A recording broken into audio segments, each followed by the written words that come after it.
ओम शांति। एकदा तुलसीपुर नाम एक ग्राम थिला। से ग्रामर अनति दूर रे तुकाराम नामक जड़े सन्थ बास करुथिले। तांको सहित तांकर अनेक शिष्य थिले। जड़े शिष्य नाम थिला देवदत्त। से देवदत्त सब नोटिस करुए, सब देखु थाए जे सन्थ तुकाराम जिते झाड़ा जाती से झाड़ा पदारे जीभटी को टाणिकी धरती। एक कथा बारंबार शिष्य लक्ष्य करुला। सी कहला गुरुजी कौन पाई जे झाड़ा पदारे जीभटा को टाणिकी धरुंच, आर रहस्य कौन? तेणु आज निश्चित गुरुजी को पचारि बुझी।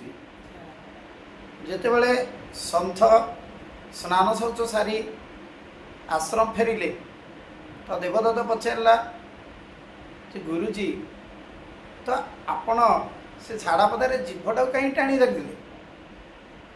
तुकाराम कहले जे सेटा गोटे अपवित्र स्थान।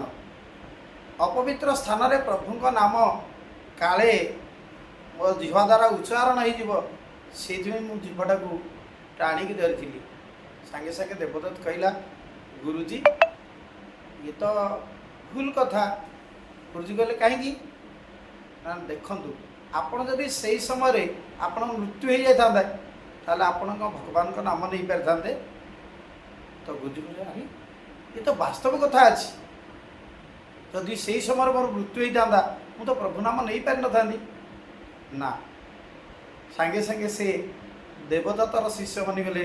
कहे तू आज गोटे महाशिक्षा मत प्रदान कलु। तेणु हे महाशय, हे भाई मानी, हे भौणी मानी, तो वास्तव एमती कौन सी जगह नहीं जोटी प्रभु नाम नि जाए। तेणु बाबा मुरली कहते जे चलते फिरते चलवा बुलवा बसवा उठा सबु समय हाथ रे काम मनरे राम थांतु सबु आम नाम नेबा ताकू निरंतर जप बा निरंतर नाम नेबा कहा जाए। ओम शांति।